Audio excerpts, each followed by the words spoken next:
السلام علیکم ورحمۃ اللہ وبرکاتہ۔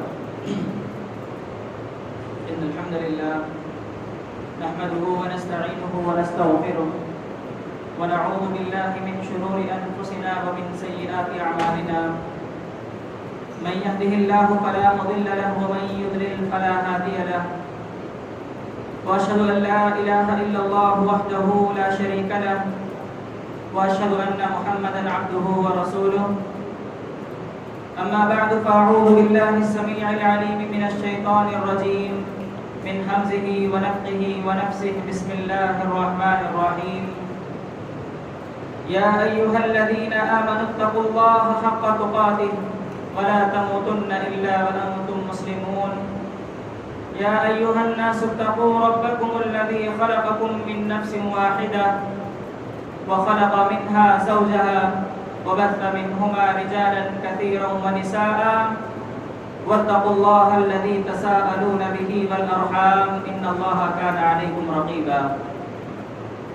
يا أيها الذين آمنوا اتقوا الله وقولوا قولا سديدا يصلح لكم أعمالكم ويغفر لكم ذنوبكم، ومن يطع الله ورسوله فقد فاز فوزا عظيما۔ وقال الله تعالى في موضع آخر: يا أيها الذين آمنوا كتب عليكم الصيام كما كتب على الذين من قبلكم لعلكم تتقون۔ رب اشرح لي صدري ويسر لي أمري واحلل عقدة من لساني يفقهوا قولي ربي زدني علما، آمین۔ محترم حاضرین جمعہ، تمام قسم کی تعریف و توصیف، بڑائی، کبریائی، بزرگی، عزت اس اللہ رب العالمین کے لیے لائق و سزاوار ہے جو ہم تمام انسانوں کا اکیلا اور تنہا پالنہار ہے۔ بعدہ لاکھوں کروڑوں انگنت درود و سلام ہو تمام انبیاء کرام پر، خصوصاً ہمارے آخری نبی جناب محمد عربی صلی اللہ علیہ وسلم پر، جن کی کوششوں، محنتوں اور کاوشوں سے یہ سچا دین اسلام ہم تک پہنچا ہے، صلوات اللہ وسلامہ علیہ۔ حاضرین جمعہ، اس مختصر سی حمد و ثنا کے بعد آج اس خطبہ جمعہ کے اندر میں سورۃ البقرہ کا وہ پورا رکوع جو اللہ رب العالمین نے قرآن مجید کے احکامات کے تعلق سے نازل کیا ہے، مختصر طور پر اس کو بیان کرنے کی کوشش کروں گا۔ سب سے پہلے اللہ رب العالمین سے دعا کریں کہ اللہ تعالی ہم تمام کو سننے سے زیادہ عمل کرنے کی توفیق عطا فرمائے، آمین۔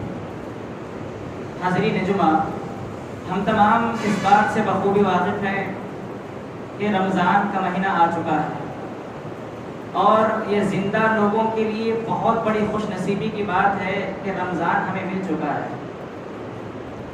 اس لیے اور اسی طرح رمضان کا جو اصل مقصد ہے، جو رمضان ہماری زندگی میں آتا ہے، یہ ہمیں تقویٰ سکھانے کے لیے آتا ہے، اور اللہ رب العالمین نے رمضان کے روزوں کا جو مقصد بیان کیا ہے وہ بھی یہی تقویٰ ہے کہ تم متقی پرہیزگار بن جاؤ، لعلکم تتقون، تم اللہ سے ڈرنے والے بن جاؤ۔ یہی وجہ ہے کہ رمضان تمہاری زندگی میں آتا ہے۔ آئیے ہم دیکھ لیتے ہیں کہ اس تقوی کا کیا فائدہ ہونے والا ہے، اس تقوی کا بینیفٹ کیا ہے، فائدہ کیا ہے، پہلے ہم اس کو سمجھ لیتے ہیں۔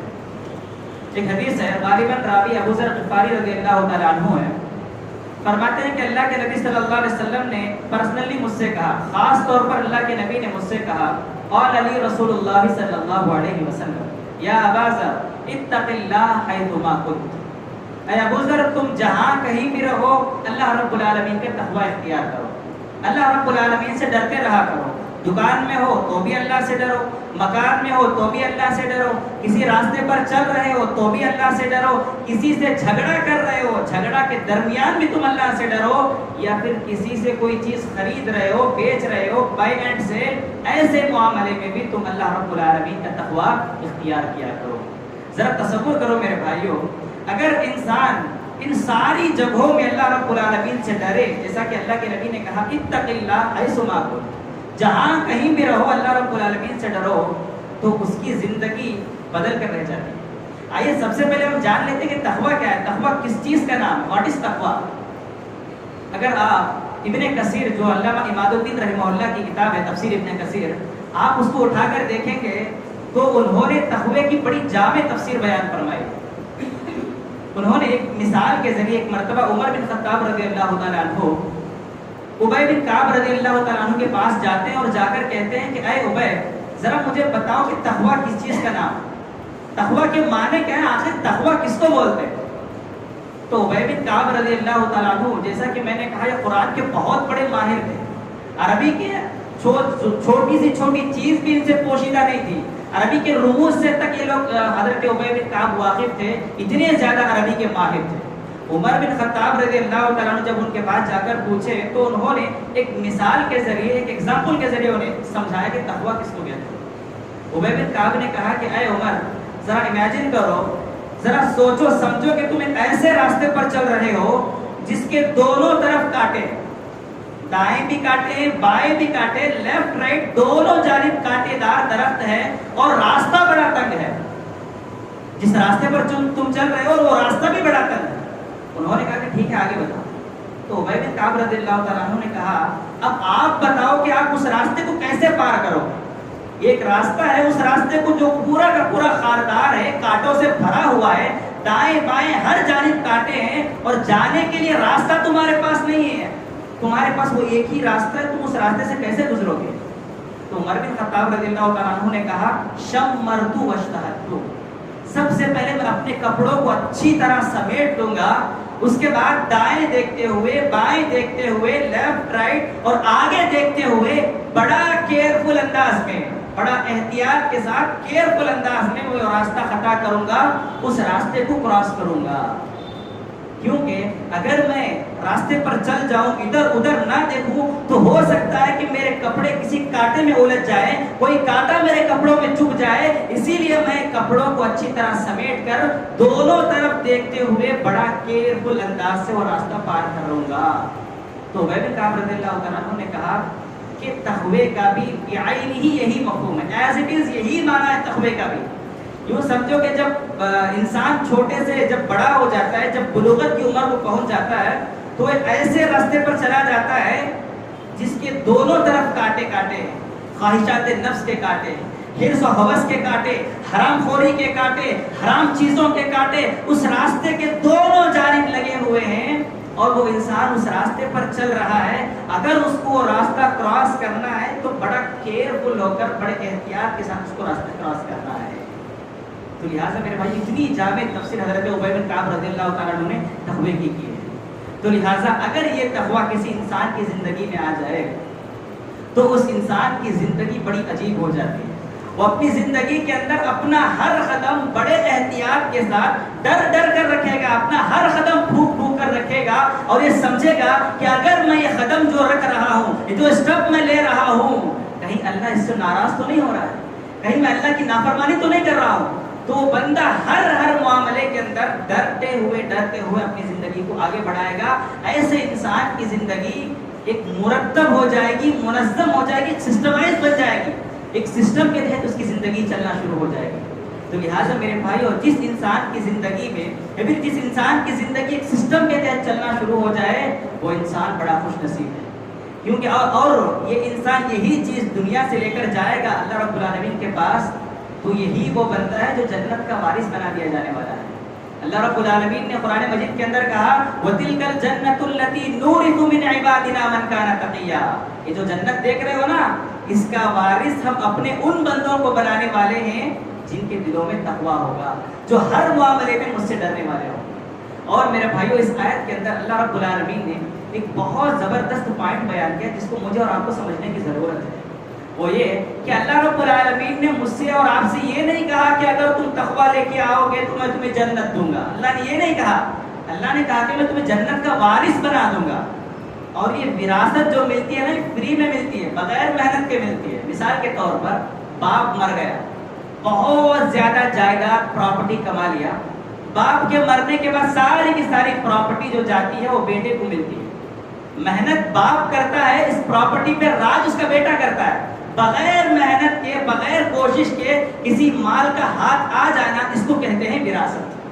تو اللہ رب العالمین نے اس آیت کے اندر کہا کہ میں اپنے ان بندوں کو جنت کا وارث بنانے والا ہوں. اس کا مطلب یہ ہے کہ ہماری عبادت کا بدلہ نہیں ہے جنت، ہمارے کاموں کا بدلہ نہیں ہے جنت، بلکہ یہ جنت اللہ رب العالمین کا فضل ہے، اللہ رب العالمین کا کرم ہے کہ اللہ رب العالمین مجھے اور آپ کو دے رہا ہے. کیونکہ ہمارے کام، ہمارے جتنے بھی اعمال ہیں سب کے سب ناقص ہیں، ادھورے ہیں، انکمپلیٹ ہیں. ہمارا کوئی بھی کام کمپلیٹ نہیں میرے بھائیوں. اور ہماری جو زندگی اللہ رب العالمین نے دیا ہے نا، یہ بھی ایک لمیٹڈ زندگی ہے. 50 سال، 60 سال، 70 سال کی جو زندگی ہے نا، ایک لمیٹڈ زندگی ہے. اور آپ کو معلوم ہے کہ جب ہماری زندگی لمیٹڈ ہے تو اس زندگی میں جو ہمارے اعمال ہیں وہ بھی لمیٹڈ ہوں گے. تو ذرا غور کرو کہ ان لمیٹڈ کاموں پر جب اللہ رب العالمین مجھے اور آپ کو انلمیٹڈ زندگی دے رہا ہے، انلمیٹڈ نعمتوں سے نواز رہا ہے، تو یہ اللہ کا فضل ہی تو ہے نا. صرف چند روزہ زندگی کے اندر اگر ہم اچھے کام کر لیں گے، اللہ سے ڈر لیں گے، حالانکہ ہمارا ہر کام ناقص ہے، ادھورا ہے، انکمپلیٹ ہے. ہم نماز پڑھتے ہیں تو بھی دکھاوے کے لیے، روزہ رکھتے ہیں تو بھی دکھاوے کے لیے، چیریٹی ٹرسٹ قائم کرتے ہیں تو بھی لوگوں کے اندر تعریف سننے کے لیے. ہمارا ہر کام آج کیا ہے؟ ادھورا ہے. لیکن اللہ رب العالمین ہمارے انہی ادھورے کاموں کی وجہ سے ہمیں جنت دے رہا ہے. تو یہ اللہ کا فضل ہی تو ہے، یہ اللہ کا کرم ہی تو ہے. اللہ نے کہا وَتِلْكَ الْجَنَّةُ الَّتِي نُورِثُ مِنْ عِبَادِنَا مَنْ كَانَ تَقِيًّا. یہ جو جنت ہے نا، ہم اپنے ان بندوں کو اس کا وارث بنائیں گے جن کے دلوں کے اندر تقویٰ ہوگا. تو لہٰذا میرے بھائی، اسی طرح ایک ایسا پل ہے، ایک ایسی برج ہے، ایک ایسا فلیور ہے جس سے مجھے اور آپ کو دنیا کے ہر انسان کو گزرنا ہے، جس کو پل صراط کہا جاتا ہے. جس کے بارے میں آتا ہے کہ وہ راستہ ایسا ہے کہ بال سے بھی باریک ہے اور تلوار سے بھی تیز ہے. اتنا خطرناک راستہ. اللہ رب العالمین قرآن میں کہتا ہے وَإِن مِّن شَيْءٍ إِلَّا وَارِدُهَا كَانَ عَلَىٰ رَبِّكَ حَتْمًا مَقْضِيًّا. یہ جو راستہ ہے نا، جو پل، یہ جو برج، اس سے ہر انسان کو گزرنا ہے.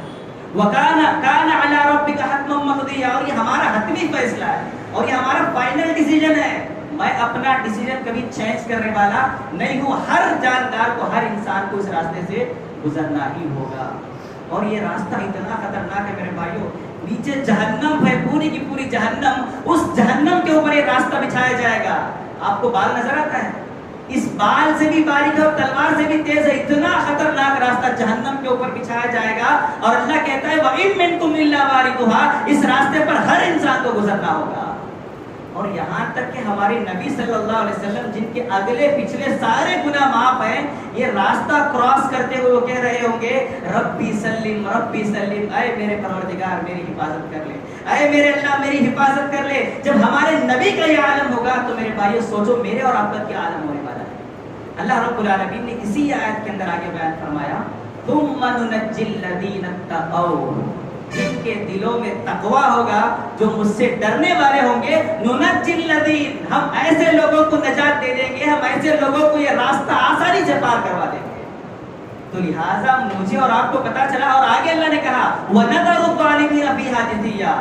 جو ظالم ہوں گے، جو جابر ہوں گے، جو دنیا کے اندر ایک دوسرے کا مال ناجائز طریقے سے ہڑپ کر کھا رہے ہوں گے، ایسے ظالموں کو اللہ رب العالمین کہہ رہا ہے جِثِيًّا، ہم انہیں وہیں پر گھٹنوں کے بل بٹھا دیا کریں گے.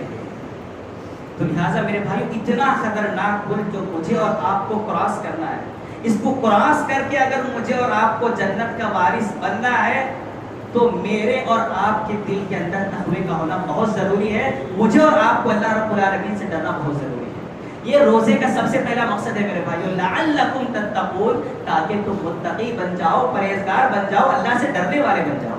اس کے علاوہ ایک 2-3 آیتوں کے بعد اللہ رب العالمین نے تقوی کا ایک، روزے کا ایک اور مقصد بیان کیا ہے وَلِتُكَبِّرُوا اللَّهَ عَلَىٰ مَا هَدَاكُمْ. یہ روزے تم پر اس لیے فرض کیے گئے تاکہ تم اللہ سے ڈرو اور اس کے ساتھ ساتھ اللہ کی تکبیر بیان کرو، اللہ کی کبریائی بیان کرو. اللہ کی تکبیر بیان کرنے کا مطلب یہ ہے کہ ہر معاملے میں اللہ کو بڑا جاننا. مثال کے طور پر مؤذن اذان دیتا ہے اللہ اکبر اللہ اکبر، اللہ بڑا ہے، اللہ بڑا ہے. اور انسان کیا کرتا ہے؟ یہ بھی اس کے جواب میں کہتا ہے اللہ اکبر اللہ بڑا ہے. جھوٹ بولتا ہے انسان، کیونکہ جب یہ اذان سنتا ہے نا، اگر یہ اللہ کو حقیقی معنوں میں بڑا مانتا تو اپنے بزنس کو چھوڑ کر، کاروبار کو چھوڑ کر مسجد کی طرف آ جاتا. اس صرف زبان سے وعدہ کر رہا ہے کہ اللہ بڑا ہے، لیکن حقیقت میں جھوٹا ہے. کیونکہ جب اس سے کہا جا رہا ہے کہ اللہ بڑا ہے، حی علی الصلاۃ، آؤ کامیابی کی طرف، تو اس نے اس کا نفس جو ہے اسے اس بات پر ابھارتا ہے کہ ابھی وقت ہے نا، بعد میں پڑھ لیں گے، آگے چل کر پڑھ لیں گے، آگے جماعت بنا کے پڑھ لیں گے، آخری وقت میں پڑھ لیں گے. ذرا بتاؤ اس نے اپنے نفس کو بڑا مانا یا پھر اللہ رب العالمین کو بڑا مانا؟ اگر اللہ کو بڑا مانتا تو اذان کے ساتھ ساتھ وہاں سے فوراً نکل جاتا تھا، لیکن اس نے اپنی نفس کی بات کو سن کر اپنے نفس کو اللہ رب العالمین کی ذات پر اس نے ترجیح دی ہے۔ اسی طرح میرے بھائیوں، جب شادی بیاہ کا موقع آتا ہے تو بہت سارے ایسے قوانین ہیں قرآن و حدیث کے جس کو آج لوگ پامال کرتے ہیں۔ قرآن و حدیث کے اللہ اور اس کے رسول کے بہت سارے حکموں کو، رولز کو لوگ اس شادی بیاہ کے موقع پر بریک کر دیتے ہیں، کیونکہ اگر ہم قرآن و حدیث کو فالو کریں گے تو ہماری ناک کٹ جائے گی، معاشرے کے اندر ہماری سوسائٹی میں ہماری ریپوٹیشن خراب ہو جائے گی، لوگوں میں ہماری امیج خراب ہو جائے گی۔ تو لہٰذا لوگوں کے اندر اپنی امیج کو برقرار رکھنے کے لیے، اسٹینڈرڈ بنانے کے لیے اور اپنے ایگو کے سیٹسفیکشن کے لیے اللہ اور اس کے رسول کے حکموں کو پامال کر کے اپنے پیروں سے روند کر یہ لوگ شادی بیاہ کے موقع پر اپنے نفس کو ترجیح دیتے ہوئے بڑے گرینڈ طریقے سے، جہاں پر شریعت نے مجھے اور آپ کو کہا کہ شادی بیاہ میں اسراف سے بچو، ہم دل کھول کر اسراف کرتے ہیں، فضول خرچی کرتے ہیں۔ یہ ساری کی ساری چیزیں ہم عام دنوں کے اندر کرتے ہیں، اللہ رب العالمین کو چھوٹا کر دیتے ہیں اور ہمارے نفس کو بڑا کر دیتے ہیں۔ لیکن جب رمضان کا مہینہ آتا ہے تو کیا ہوتا ہے جانتے ہیں؟ انسان صبح میں سحری کر لیتا ہے، اس کے بعد طلوع آفتاب سے لے کر غروب آفتاب تک، سورج نکلنے سے لے کر سورج ڈوبنے تک کا جو فاصلہ ہے، جو ڈسٹینس ہے، اس کے درمیان اس کا نفس اتنے مرتبہ اسے ابھارتا ہے، اسے بہکاتا ہے کہ ارے یار اکیلا ہے، چل پانی پی لے، دھوپ اتنی سخت ہے، چل پانی پی لے۔ انسان کہتا ہے کہ میں نہیں پیوں گا۔ باتھ روم کے اندر ہے، پانی نہا رہا ہے، چاروں دیوار ہے، چاروں طرف سے دیوار کلوز ہے، دروازہ بند ہے، وہاں بھی نفس ابھارے گا، ارے یار پانی پی لے، کون دیکھ رہا ہے؟ باتھ روم سے نکلے گا تو کوئی نہیں دیکھے گا نا تجھے، تو وہاں بھی انسان کہتا ہے کہ میں نہیں پیوں۔ اب آپ بتاؤ یہاں اس نے اپنے نفس کو بڑا مانا یا اللہ کو بڑا مانا؟ اللہ کہہ رہا ہے کہ پانی مت پی، نفس کہہ رہا ہے کہ پانی پی لے، تو لہٰذا اس نے نفس کو کچل کر اللہ رب العالمین کی ذات کو ترجیح دیا ہے۔ کب؟ روزوں کے اندر۔ تو لہٰذا میرے بھائیو، یہ رمضان کا مہینہ جو ہمارے پاس آ رہا ہے نا، انہی دو چیزوں کی ٹریننگ، انہی دو چیزوں کی پریکٹس، انہی دو چیزوں کے ریہرسل کے لیے آ رہا ہے کہ تم اپنے ہر معاملے میں اللہ کی ذات کو ترجیح دو۔ اگر بندہ اپنے ہر کام میں اللہ رب العالمین سے ڈرے، اپنے ہر معاملے میں اللہ رب العالمین کو بڑا سمجھے، تو کیا ہوتا ہے؟ اس کا جو نفس ہے نا، وہ دھیرے دھیرے دھیرے دھیرے آہستہ آہستہ اتنا کمزور ہو جاتا ہے کہ اس کے بعد انسان سے کوئی گناہ کروا ہی نہیں سکتا اس کا نفس۔ تو لہٰذا انہی دو چیزوں کی پریکٹس کے لیے رمضان کا مہینہ میرے اور آپ کی زندگی میں آ رہا ہے، اور رمضان کے روزوں کا سب سے پہلا مقصد ہے، اور یہ سب سے پہلی آیت جو اس رکوع کی ہے، یا ایھا الذین آمنوا کتب علیکم الصیام کما کتب علی الذین من قبلکم لعلکم تتقون۔ یہ اس آیت کی ایک مختصر سی تفسیر ہوئی میرے بھائی۔ یہ سب سے پہلا حکم ہے جو اللہ رمضان کے تعلق سے مجھے اور آپ کو دیتا ہے، اور ایک دوسرا حکم ہے جو اللہ رب العالمین مجھے اور آپ کو دیتا ہے اس کے بعد کیا ہے؟ شہر رمضان الذی انزل فیہ القرآن ھدی للناس وبینات من الھدی والفرقان۔ شہر کہتے ہیں مہینے کو، یہ رمضان کا مہینہ ہے جس کے اندر قرآن کو اتارا گیا، اور اللہ رب العالمین ایک دوسری جگہ کہتا ہے ھذا کتاب انزلناہ مبارک۔ یہ جو کتاب اس مہینے کے اندر ہم نازل کر رہے ہیں یہ بڑی بابرکت کتاب ہے۔ قرآن کے اترنے سے پہلے رمضان کا مہینہ بھی ایک عام مہینہ تھا، جس طرح 11 مہینے ہیں، رمضان کا مہینہ بھی ایسی تھا، لیکن جب قرآن اس کے اندر نازل ہوا، اللہ نے کہا جب ہم نے ایک مبارک کتاب اس کے اندر نازل کی، برکت والی کتاب نازل کی، تو اس برکت والی کتاب نے اس سارے کے سارے مہینے کو برکت والا مہینہ بنا دیا۔ مبارک شہر اور مبارک رات اللہ رب العالمین نے اسی قرآن کی وجہ سے اس مہینے کے اندر بیان فرما دیے۔ تو لہٰذا میرے بھائیوں، جب یہ مبارک کتاب اس مہینے کے اندر اتری ہے، تو یہ مبارک کتاب اترنے کی وجہ سے پورا کا پورا مہینہ جب مبارک ہو جاتا ہے، تو جو لوگ اس کو پڑھیں گے وہ کیوں نہیں بابرکت ہوں گے؟ آج لوگ برکت تلاش کرنے کے لیے کہاں کہاں جاتے ہیں؟ آپ دیکھ لو دکان کے اندر بڑے گرینڈ طریقے سے لگائے رہتے ہیں کہ دکان و مکان کی خیر و برکت کے لیے دعا۔ اللہ تو کہہ رہا ہے یار ہمارے قرآن کے اندر برکت ہے، قرآن کو پکڑ لو، تمہاری زندگی میں برکت آ جائے گی، تمہارے گھروں میں برکت آ جائے گی، تمہارے کاروبار میں برکت آ جائے گی۔ لیکن آج ہم لوگ کہاں کہاں تلاش کر رہے ہیں برکت کو؟ یہ دنیاوی فائدہ ہے جو رمضان کے اندر مجھے اور آپ کو ملنے والا ہے قرآن کے ذریعے۔ اسی لیے کہا جاتا ہے قرآن کو زیادہ سے زیادہ پڑھا کرو، کیونکہ قرآن کا مہینہ ہے۔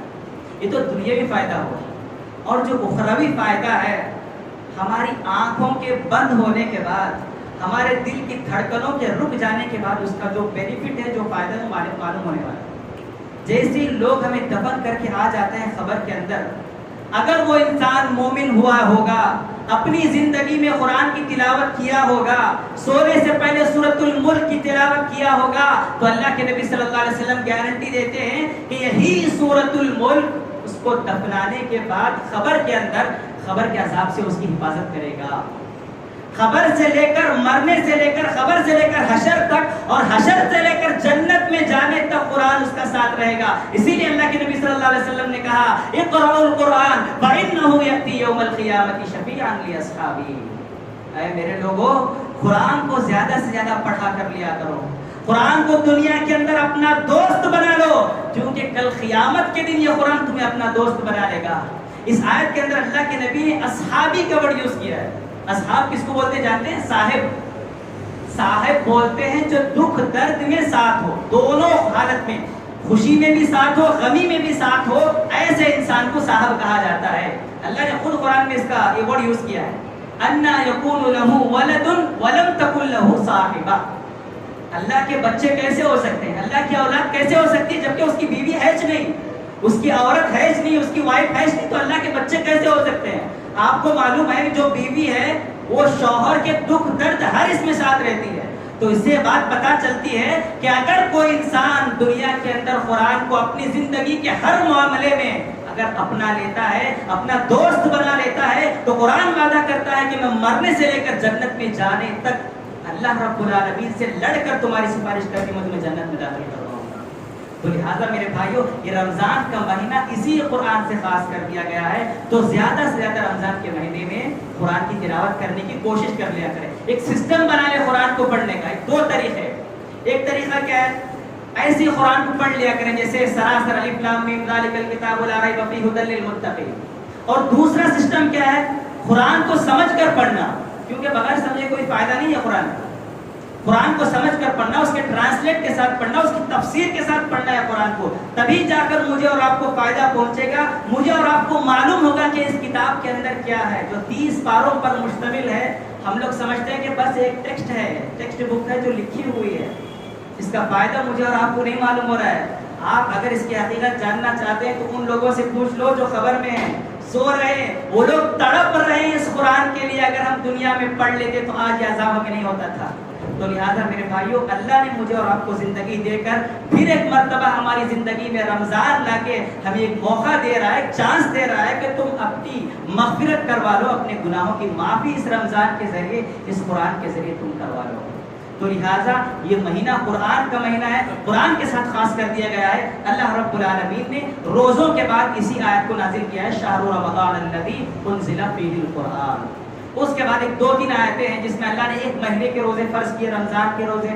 اس کے بعد 2 آپشن اللہ نے دیے، اگر سفر میں ہو تو روزہ چھوڑ سکتے ہو، بیمار ہو تو روزہ چھوڑ سکتے ہو، لیکن وَلِتُكْمِلُوا الْعِدَّةَ وَلِتُكَبِّرُوا اللَّهَ عَلَىٰ مَا هَدَاكُمْ، بعد کے دنوں میں کیا ہے اس کی تکمیل تم کر لیا کرو، ان روزوں کو تم پورے کر لیا کرو۔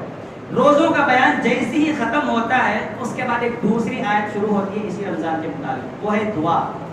اللہ رب العالمین نے رمضان کے روزوں کے بعد قرآن کی تلاوت کے بعد جو ترتیب بیان کی ہے وہ ہے دعا۔ اور آپ جانتے ہیں کہ دعا عبادت کی روح ہے، جیسا کہ ایک انسان کا جسم ہے اور ایک انسان کی روح ہے، جب یہ دونوں چیزیں آپس میں ملتی ہیں تو ایک انسان بن جاتا ہے، چلتا پھرتا ایک انسان بن جاتا ہے۔ اگر وہی روح جب انسان کے جسم سے نکال دی جائے تو بس وہ ایک ڈیڈ باڈی بن جائے گی۔ لوگ یہ چاہیں گے کہ ہم کتنا جلدی اس کو قبر کے اندر دفن کر دیں گے، جب تک روح رہے گی لوگ نام سے بلائیں گے، نذیر بھائی، منیر بھائی کر کے نام سے لوگ بلائیں گے ہمیں۔ جب وہی روح ہماری جسم سے نکل جائے گی تو لوگ ہمارا نام نہیں لیں گے، بلکہ ہمیں کہیں گے ڈیڈ باڈی ہے یار، اس کو لے کے جا کے قبر میں دفن کر دو، مٹی کے اندر اس کو دبا دو، یہ مٹی سے آیا ہے، مٹی کے اندر ہی اس کو ڈال دو۔ تو لہٰذا عبادت کی جو روح ہے یہ دعا ہے۔ آئیے سب سے پہلے وہ حدیث دیکھ لیتے ہیں۔ غالباً نعمان بن بشیر رضی اللہ تعالیٰ عنہ اس حدیث کے راوی ہے، فرماتے ہیں کہ اللہ کے نبی صلی اللہ علیہ وسلم نے فرمایا الدعاء هو العبادہ، دعا اصل عبادت ہے۔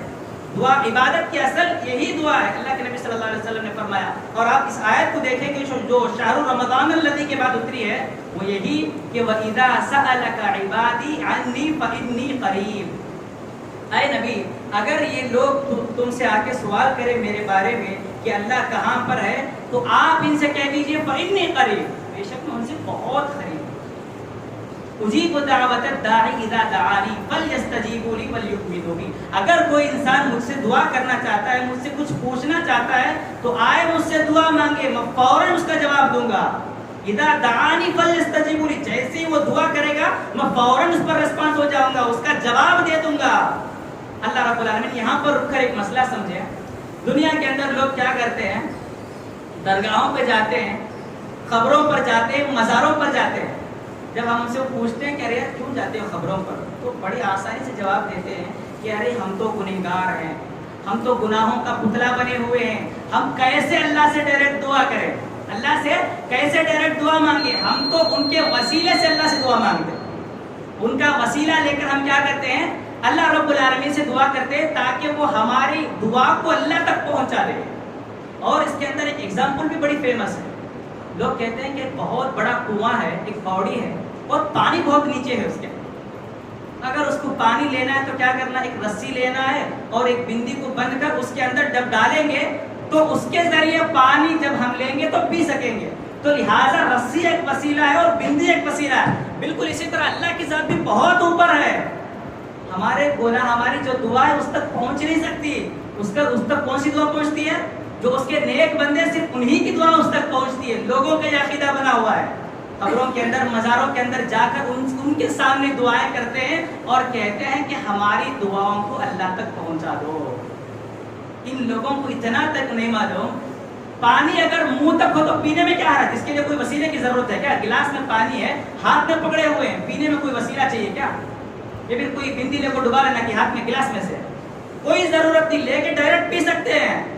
یہ لوگ کیا کہتے ہیں, کنویں سے اس کی مثال دیتے ہیں. اللہ تو اس آیت میں کہہ رہا ہے فَإِنِّي قَرِيبٌ, میں تو ان سے بہت زیادہ قریب ہوں.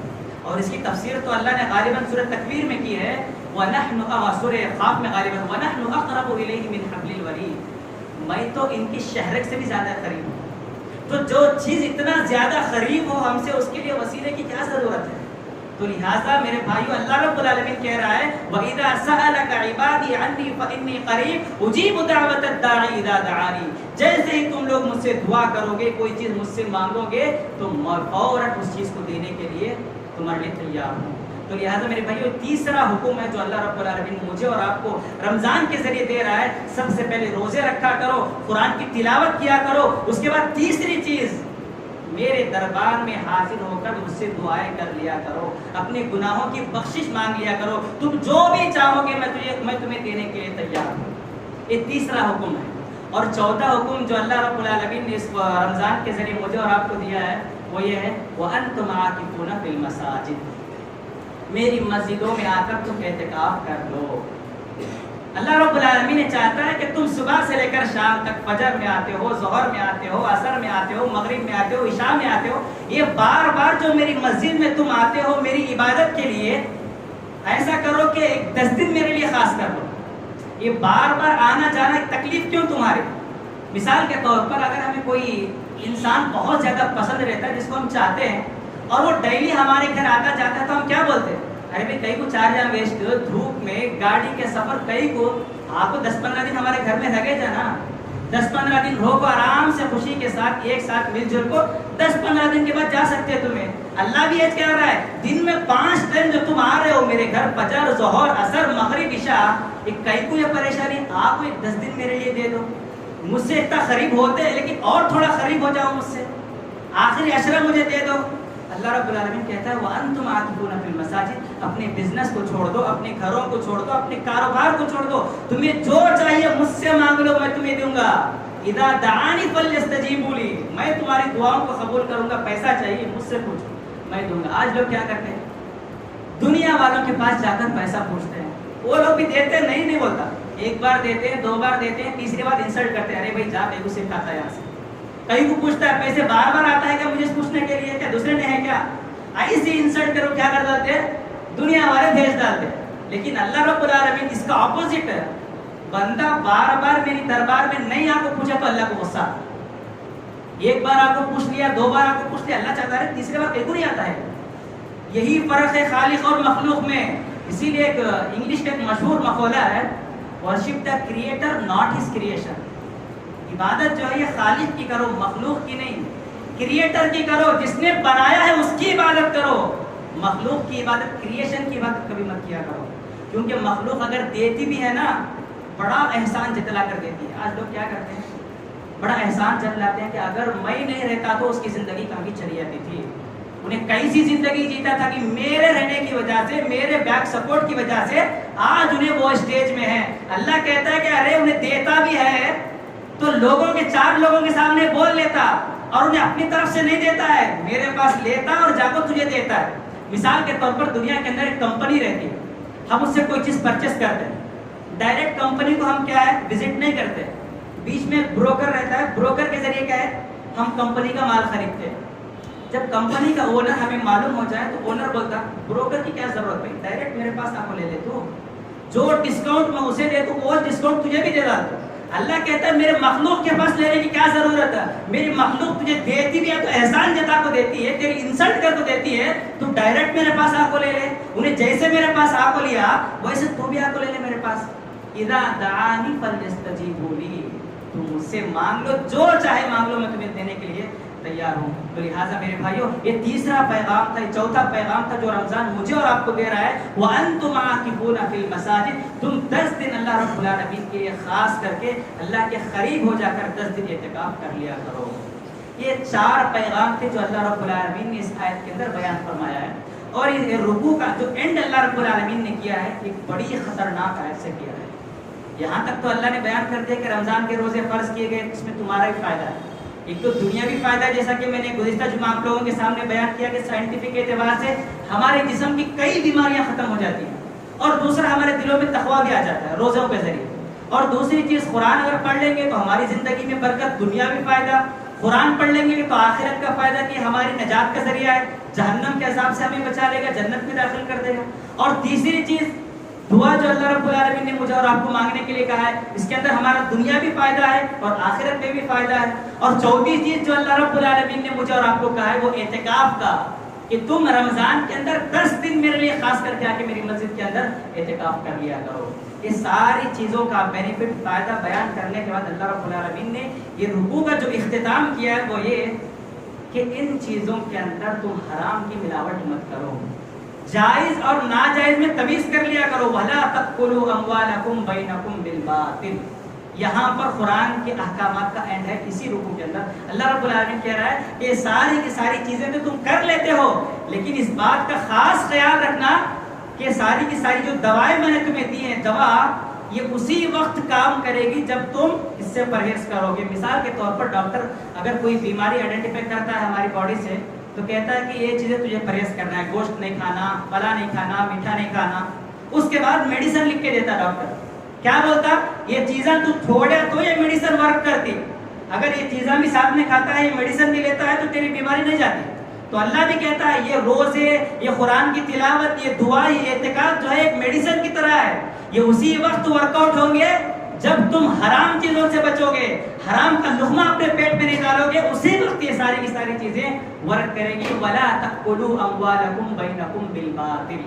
اور اللہ کے نبی صلی اللہ علیہ وسلم نے تو غالباً سعد رضی اللہ تعالیٰ عنہ کی حدیث ہے, وہ فرماتے ہیں کہ جب یہ آیت یا ایھا الذین آمنوا لا تأکلوا اموالکم بینکم بالباطل اللہ کے نبی کے سامنے پڑھی گئی تو وہ صحابہ فوراً اٹھ کھڑے ہوئے اور اللہ کے نبی سے ایک کوشچن کرتے ہیں, ایک سوال کرتے ہیں کہ اللہ کے نبی آپ اللہ سے دعا کر دیجئے کہ اللہ مجھے مستجاب الدعوات بنا دے, یعنی میں جو بھی اللہ سے مانگوں اللہ فوراً اس کو ایکسیپٹ کر لے, فوراً اس کو قبول کر لے. آپ میرے لیے ایسی دعا اللہ سے کر دیں. تو اللہ کے نبی نے بس ایسے نہیں کہا کہ چل بیٹھ جا میں دعا کر دوں گا اللہ تجھے مستجاب الدعوت بنا دے گا, ایسے نہیں کہا اللہ کے نبی. اللہ کے نبی نے کہا کہ ٹھیک ہے بس ایک کام میرا کر لے, تو اپنے کھانے کو پاک کر لے, اپنے کھانے کو حرام چیزوں سے تم پاک کر لے. اگر حرام کا ایک لقمہ بھی تیرے پیٹ کے اندر چلا جائے ما یقبل منہ عمل 40 یوما, تو 40 دنوں کا عمل اللہ رب العالمین کے نزدیک قابل قبول نہیں ہے میرے بھائی. اگر ایک لقمہ بھی اس رمضان کے اندر ہمارے پیٹ میں چلا جائے تو رمضان تو آتا ہے صرف 30 دنوں کا, پلس 10 دن 40 ڈیز کی عبادت اللہ رب العالمین کے نزدیک کوئی قابل قبول نہیں ہے. ہم تو رمضان کا مہینہ تو ہمارے لیے ایک آفر کی طرح ہے. 1 حرف پر 10, 2 حرف پر 20, 3 حرف پر 30 نیکیاں ملنے والے ہیں. یہ آفر بھی ہمارے ایک حرام کے لقمے سے یہ سارا کا سارا آفر خراب ہو سکتا ہے اللہ رب العالمین کا اور اللہ کے نبی صلی اللہ علیہ وسلم کے فرمان کے مطابق. تو لہٰذا یہ چند باتیں تھیں جو رمضان المبارک کے تعلق سے مجھے آپ لوگوں کے سامنے رکھنی تھی. آخر میں اللہ تعالیٰ سے دعا کرتا ہوں کہ اللہ تعالیٰ ہم تمام کو رمضان المبارک سے بخوبی فائدہ اٹھانے کی توفیق عطا فرما. اے اللہ رب العالمین رمضان کی رحمتوں سے, رمضان کی نعمتوں سے, رمضان کے اندر جن جن چیزوں کا اللہ تو نے حکم دیا ہے وہ ساری چیزوں کو کر کر تیری رحمتیں, تیری بخششیں اور تیری مغفرت کا ہمیں اپنے آپ کو مستحق بنانے کی توفیق عطا فرما. اے اللہ رب العالمین جب تک تو ہمیں اس دنیا کے اندر زندہ رکھ, ایمان اور اسلام والا بنا کر زندہ رکھ. اے اللہ رب العالمین جب تک تو ہمیں اس دنیا کے زندہ رکھ, اس دنیا کے اندر زندہ رکھ, تیرے اور تیرے نبی کے طریقے کے مطابق زندگی گزارنے والا بنا کر زندہ رکھ. اے اللہ جب اس دنیا سے ہمارا خاتمہ ہو تو خاتمہ بالخیر ہو. آمین ثم آمین. وما علینا الا البلاغ المبین. اقول قولی هذا واستغفر الله لي ولكم ولسائر المسلمين فاستغفروه انه هو الغفور الرحيم.